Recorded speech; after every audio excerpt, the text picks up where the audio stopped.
In the summer of 1978, Michael Cooper, a wiry guard fresh off a decent 2-year career at the University of New Mexico, walked into the LA Lakers locker room for the very first time. The NBA draft didn't go down to 2 rounds until 1989.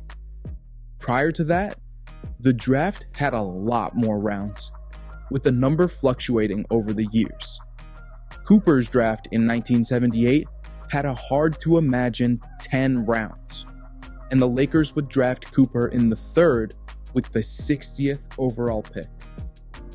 Before Cooper could even unzip his bag at training camp, his eyes were drawn to a long figure by himself in the gym, the living legend Kareem Abdul-Jabbar, working on his trademark skyhook. As Cooper lingered in the doorway, Kareem abruptly halted his motion and locked eyes with the youngster. Then, without warning, the rookie would receive a blistering welcome, one that left him both shook and acutely aware of the type of person he would be dealing with going forward. Here's Michael Cooper on All the Smoke, recalling the first time he met his brand new captain. You arrived 1 year prior to Magic, your rookie year. Jerry West was the coach. Kareem was the big dog. What does that seem to you? As Jack stated, we talked about your whole career, but going back to the very beginning, Pasadena College, you say you make a pick stop in New Mexico, but now you're a Los Angeles Laker. But this is before the Lakers are everything. You helped make them everything. But what was it like when you first in and got a chance to see the form and meet Cap and Jerry and all these guys? You know, that guys know this when you get to a team and you're coming in from college to the pros. And the first thing I did, we used to practice over at Loyola Marymount. And I remember going into training camp, I was kind of nervous, really didn't know what to expect. And I walked into the gym. And at the other end was Kareem shooting sky hooks. And I looked at him and I said, damn, that's, for me, it was Lou Alcindor because I knew him before then, but Kareem. So I go in there and looks at me. He go, man, what the fuck are you looking at? I said, I'm sorry, I'm just trying. He said, fucking locker room's over there. Go in there and get your shit ready. This is Kareem talking to me. First time you guys in every conversation? First time I ever met him. That's fine. So I go in there, changed, and then one thing led to another, but the fold became very, because with Dr. Buss buying the team, his whole goal was for Los Angeles to be loved by everybody.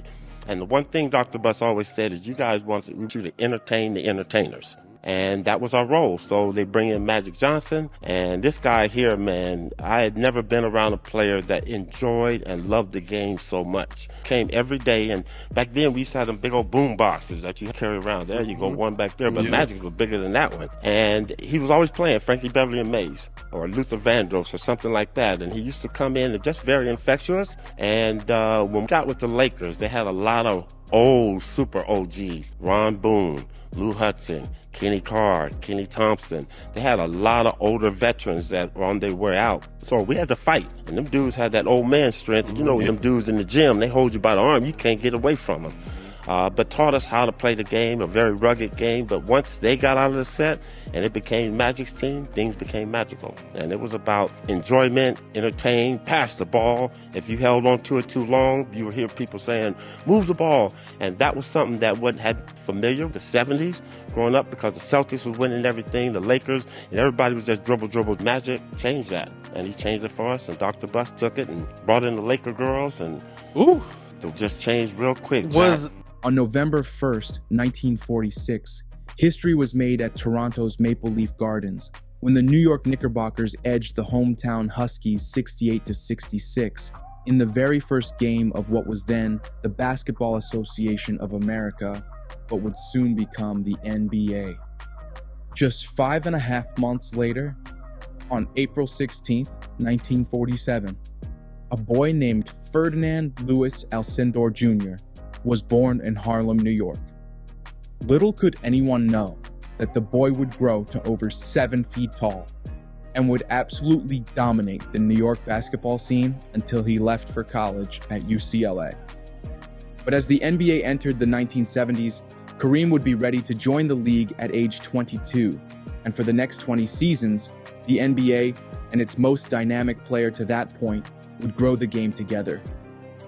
Fast forward to the 2021-2022 NBA season, And when the world's biggest basketball league celebrated its 75th anniversary, they also took that time to celebrate the 75th birthday of Kareem Abdul-Jabbar. It was perfect timing, and to celebrate the captain's big day, the league reached back and interviewed 3 critical pieces of the Showtime era for their thoughts and feelings on Kareem: Byron Scott, Pat Riley, and Magic Johnson. Here's the 3 80s Lakers legends on their favorite memory with Kareem and what Jabbar's locker room wisdom, championship grit, and steadfast consistency on the court had always meant to them. I want to say to my friend, to my captain, Kareem Abdul-Jabbar, happy 75th. Man, thank you for teaching me how to become a professional. You made me a better basketball player, a better man, a better person. Also, too, just being so intelligent. And I say this all the time. You're the most intelligent athlete I've ever met in my entire life. Thank you for your leadership. And then my favorite memory of you is when I had that boom box when I was a rookie, and I kept blasting it every single morning, and you got so tired of that boom box that you had to cuss me out and and spank me in a sense and tell me, Irvin, you cannot play that boom box at 6, 7 o'clock in the morning. It's disrupting my sleep. So that was my best memory of us, and as well as when I hugged you and choked you to death when we were playing in San Diego, my first game, and you made that hook shot from the free throw line, and I went up and choked you, and you told me, rookie, don't ever do that again. We have 80 more games to play. And that let me know that you said we can't be intense like this for 81 games. But you know what, Captain? We were intense for 81 more games, and we ended up winning the championship that year because of your leadership. I love you, always will, and take care of yourself. Kareem Abdul-Jabbar, Cap, happy birthday, and to many more. I know we've gone back a long way, and it reminds me of 1962, the very first time that I saw you. Power Memorial came up to Schenectady, New York to play Linton High School in a tournament, and I got a chance to lay my eyes on unreal greatness that was in the beginning form in you. And we had a chance to be teammates in the 70s when you came to the Lakers. And obviously the greatest 10 years of my coaching life was being able to coach you and in the Lakers during the Showtime years. But there's one moment that really stands out that I remember about you of so many. Got beat 148 to 114 first game in 1985 in the championship finals. It's the Memorial Day Massacre. It's been written about a lot, but I don't think people really appreciate what you went through and what you had to overcome. That first game that we all had as a team, and individually you didn't play that well. The media got after you pretty hard, and for 3 days you just went after it, honed your game, honed your heart, honed your mental state. And on Thursday night when we played them in game 2, you had 36 and 15 and 6 assists and 5 blocks or whatever it was. The numbers were off the charts. We would not have come close in that game without you. And then after the game, when the media surrounded your locker, I can recall some pundit staring at you and saying, how do you explain your performance tonight after what happened on Sunday? And you tactfully said, as you looked up to him, and you said, contrary to public opinion, the demise of Kareem Abdul-Jabbar was highly exaggerated, and there's more to come. And there was. We won the championship in '85. You were the MVP, and that sky hook that you made from 18 feet to clinch Game 6, that image of you running down the court, yes, I'll never forget that. I'll never forget you. Happy birthday, Kareem. You will forever and for always be Cap to me. Cap, what's up? This is your boy, Baby B. I can't believe you're going to be 75 years old, Cap. I just can't not believe that. But I also want to tell you this, and I know you remember this, Cap. There was a time where you wore these jeans that you wore all the time, and we hated them damn jeans because we would see them so much. So one day we decided, you know what, we're going to cut them damn jeans up. We cut them all up, and we had a good time cutting them. And you came in and you put them on, and you was like, what's all these holes in them? You had to wear your sweatsuit out of the arena to go to your car, and we had a great time doing that. And then about a week later, you come by and you say, yeah, I did that. I know who cut my jeans up. And I was sitting next to you like, I don't know what you're talking about, Cap. I don't know what the hell you're talking about. I had nothing to do with it. You had a polarized picture that somebody took of me, Magic, Coop, with your jeans, and I just happened to have the scissors in my hand. And I remember you saying, I'm gonna get y'all ass back. And you put the Nair in Coop's hair on the damn airplane, and he got up screaming and yelling because that Nair just tore his head up and just all the way down to his scalp. And you had me scared to death because you was like, I'm getting all y'all back. So I was scared to death for years. But you know what, Cap? You my brother from another mother. I love you. I had a pleasure of sitting next to you for 6 years. You are the most unbelievable person I've ever met. And all the accolades that you got over the years, you deserved, and more, even more so. I don't give you enough credit for the type of person and the type of player that you were. And I want to tell you out of the bottom of my heart, this is your boy, Baby B. I love you to death. Happy 75th birthday to you, Cap. And many more. I can't wait to celebrate it with you, give you a big old hug, and tell you how much I love you. Your boy, Big Scott, out. October 12th, 1979.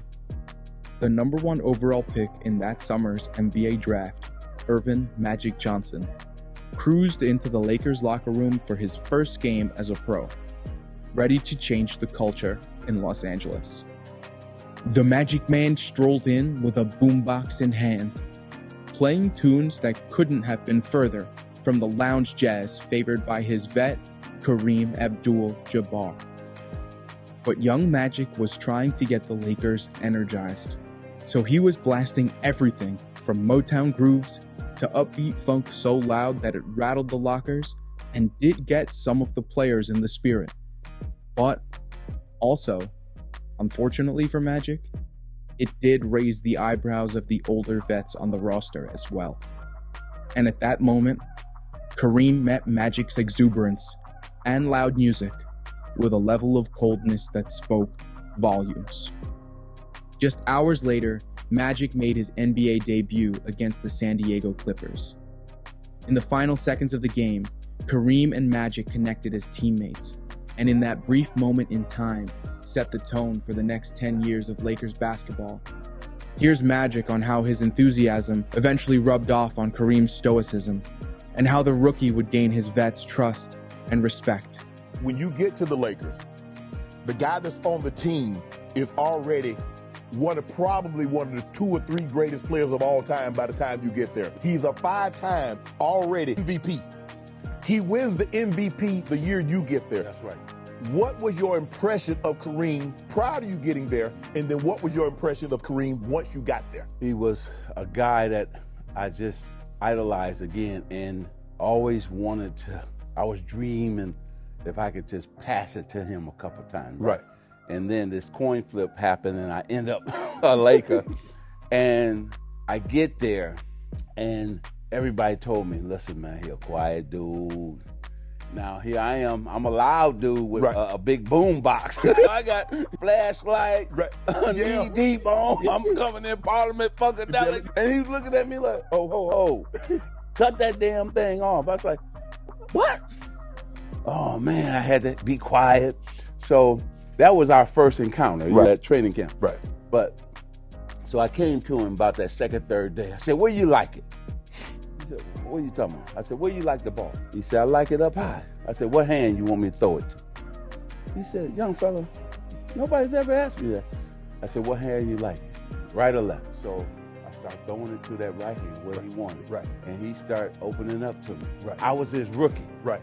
So I had to bring him Gatorade. Every time it was a timeout in practice, Gatorade and water. I had to buy him hot dogs. They had to be beef hot dogs every time on the road. Right. I had to go get his hot dog. But I loved it. Right. I loved it. You gained his trust. Yes. That's what I was working on. First game, we down 1. I remember this. 3 seconds to go. We throw it to him at the free throw line. Right. The boy turns, shoots a sky hook. All net. I go running. I had never seen nobody shoot a sky hook from the free throw line. You know me, I wear my emotions on my sleeve. I went running. I jumped on him. I'm hugging him, choking him. Damn, that was a good shot. So we get into the locker room, Shannon. He said, come here. He got that stern look on his face. Rookie, don't ever do that again. We have 81 more games. We can't be this high after the first game. So the whole locker room looking now. Right. What am I going to do? Right. And they talking, ooh, he got scolded. So I walked away and I came back to him. Listen, I'm looking up at him, 7-2. If you hit a shot like that 81 more times, I'm going to jump in your arms 81 more times. That's when they found out I wasn't going to take no stuff. I'm going to be me. Right. You're going to have to accept me who I am, just like I accept you for who you are. Right. You know what? So the first 20 games, we high-five Duncan, but he ain't into that. Right. So about next 20 games, he started looking. So he came across the lane and he dunked on somebody. All of a sudden, he came running over to me. With my high five. Okay. You into it now. You out here. I had him then. Right. It's okay to enjoy yourself. It's okay to let go. Right. Man, we took off. Our relationship took off. The team took off. There it was right there. So I love Kareem. Smartest athlete I've ever met in my life. Wow. Every time the GOAT debate starts, which is incredibly often when discussing the NBA, two names dominate the court of public opinion: Michael Jordan and LeBron James. Their all-time great finals performances, iconic moments, and storybook legacies make them the usual favorites amongst the fans and the media. But on a recent episode of Fox Sports' All Facts, No Breaks, NBA champion Matt Barnes and Super Bowl champion Keyshawn Johnson reminded viewers that there's another option that has more than enough credibility to be in that exclusive conversation: Kareem Abdul-Jabbar. With 6 MVPs, 6 championship rings, the longest holder of the NBA's all-time scoring crown, and a legitimate signature shot in the skyhook, Kareem set the standard for dominance over 2 decades and has plenty of accolades that should put him in the GOAT debate. Yet, despite all of this, the captain's name is often not included by so many who at this point weren't even born by the time Kareem retired from the Lakers in 1989. Here's Johnson and Barnes on where Kareem's name truly belongs within the NBA GOAT debate. LeBron will have an all-time career. Yes. Better than Yeah, Jordan, but absolutely. we're talking about player.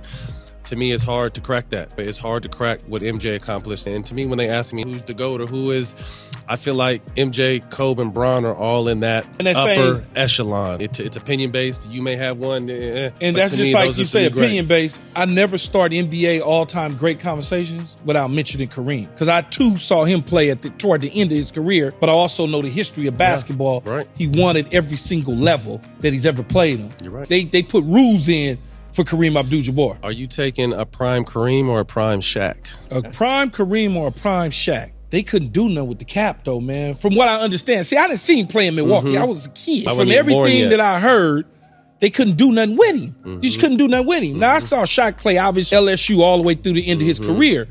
It feels like, so what era are we talking? Just when Shaq was Shaq, skinny Shaq in Orlando. 25 to I don't know to 30. Because the Dream gave him work when he was in Orlando. Dream was crazy. He gave him work in Orlando. That was a baby Shaq. So right. No, you're absolutely right. But I feel like Shaq played in an era where there was more big-time centers, and this is no knock to before us. When people talk about Wilt and these guys, I don't feel like they played against the level of competition, obviously, that Shaq night out. You got to think in the mid-90s to the early 2000s, you had to have a big man to win a championship. The shooting came later. How many? So you had Patrick Ewing, you had Lonzo, you had Dream, you had Shaq. Who else am I missing? That was a big. Rick Schmidt. There's a bunch of big guys that may not have been all-star Hall of Fame level, but there was just big guys that could really play. You think Schmitz in Rick Indiana, Schmitz, or whatever his name is. Who else? We got to remember that there was a lot. No, there was some bigs. I'm just throwing a blank right now. Me too, for some reason. I'm trying to think who, but no, there were bigs. But Shaq, no, Chamberlain wasn't. Chamberlain was way before. There was a shot that nobody could defend. No, you have the skyhook. He created a shot. And Dude was shooting skyhooks from the 3, man. And they changed the rules in college because they of changed all the rules. Kareem was doing. I don't know. That's an interesting conversation. Yeah. California native Danny Ainge arrived in Boston carrying the heart of a Lakers kid. From evenings spent watching Kareem carry the franchise in the late 70s to wearing purple and gold jerseys around his hometown. Yet in 1981, the NBA draft forced Ainge to trade his Lakers purple for Lakers' Celtic green, crossing over to the parquet floors in the Boston Garden after Boston selected him in the NBA draft that summer. On a recent episode of the Knuckleheads podcast, Ainge peeled back the curtain on those epic showdowns, recalling the roar of Beat LA chants off the rafters, the hush just before Kareem's skyhook swooshed through the net, and the electric charge when Magic Johnson surveyed the court. Danny described the thrill of guarding his pre-NBA favorites with a blend of reverence and competitive fire that made every matchup feel both personal and historic. Now, years later, Ainge gave us his true perspective, when fandom and rivalry collided on every possession, and where a former Lakers diehard found himself locked in combat with the legend he felt was his GOAT. The Lakers rivalry, how was that for you? How was you grew up a Lakers fan? You growing up a Lakers fan, you loving Kareem, and you know who Magic is, and how was that to be in that rivalry and the history all involved in it? I think that because I was a Laker fan and because I had such great admiration for Magic and even Worthy and Byron Scott, Michael Cooper I played against in college, and Kareem, of course, that was a team that our fans hated them. People's countries divided between the Lakers and the Celtics. Mm-hmm. I never hated them. I just had amazing respect, and we thought about them all season long. Matter of fact, we beat them in '84. At that time, I actually thought they were a little better than us. '85, I thought we were better than them, and they beat us. And then '86, our entire season was every day we thought about the Lakers. Looked at them in the paper. It's just us and the Lakers, and we're watching, and it's a great motivation for us because we're going to get them in '86, and then they get beat by Houston in the conference finals, and that was a killer, and it was a letdown because all year long we just wanted another crack, and we were 100% healthy, and it was a team that it's easy to say now, but we weren't going to lose in '86. And but how often is your team that good, that many great players, and everybody's 100% healthy? And we went 50-1 that year at home. And so, but anyway, that was a little bit of a letdown. But that's our mindset. That's how strong the rivalry was both ways. But all respect, they were very well coached with Pat Riley. They were deep and great, and Magic and Kareem. What else do you have to say? The styles was just so different. Very different from each other, to play against each other in styles. Like the games that Lakers won, it was up and down. The games that Boston won, it was more half-court controlled. I think both teams could play both ways, though. Yeah. There were games in the 80s and there were games in the 120s, and it was from game to game in a series. It would just change, and who knows why. But teams could defend, both teams could run, both teams could shoot. But they had great players. I wouldn't call James Worthy a role player by any stretch, but in that team, he wasn't the best player or the second best player. And Byron Scott was another guy that was very underrated in history, but he was a great player who had to accept a lesser role playing with that team that he played with. Now, this video, up until this point, has been strictly about Kareem Abdul-Jabbar's fantastic NBA career. But when it comes to the collegiate level, Kareem has long been considered the greatest college basketball player of all time. That is, until 2020, when a fan vote during the pandemic shockingly had UNC's Michael Jordan, who many feel is the NBA's GOAT, taking the #1 spot as the greatest college player of all time as well. Maybe the word shockingly looks out of place when you see MJ being called the GOAT. But at the college level, especially when looking at the stats on your screen, it definitely looks like maybe the voters didn't realize they were only voting on college accolades. Here's a classic Skip and Shannon undisputed debate, where they square off over whether Kareem Abdul-Jabbar deserved the #1 spot in the voting, and why this result maybe shouldn't even be close. Who you got for greatest college player ever? Skip, this is laughable. This is laughable. Kareem Abdul-Jabbar, who was Lou Alcindor then. I will not refer to him by that name. He gave that name up. Kareem, Skip, let this sink in. And I want people to understand what Kareem did. Kareem was 3-0 He won 3 national titles. He was 3 times most outstanding player. He was 3 times National Player of the Year. Kareem lost 1 game. He lost that in the Astrodome to Elvin Hayes' Houston Cougars team. They came back and beat that Cougars team. They won and came back and beat them, Skip, by 32.